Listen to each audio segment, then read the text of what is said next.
Lengyan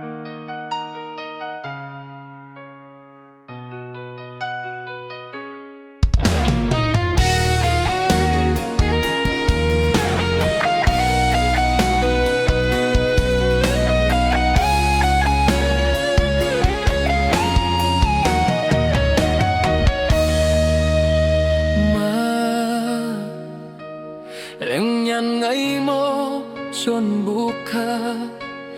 mùi pu âm xin chào nhi ôi tháng nhà sang đêm ba nhi dù thao cu nhà si thi mo kỳ tết mo bông bay ngay chui mo tháng phá môi nhít buồn nhí ma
chọn buka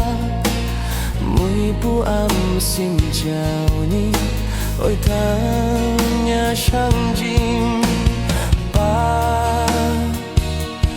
nhi dù cháu cu nhà si thi mô kỳ tết mô bông bay ngay chui một tháng phá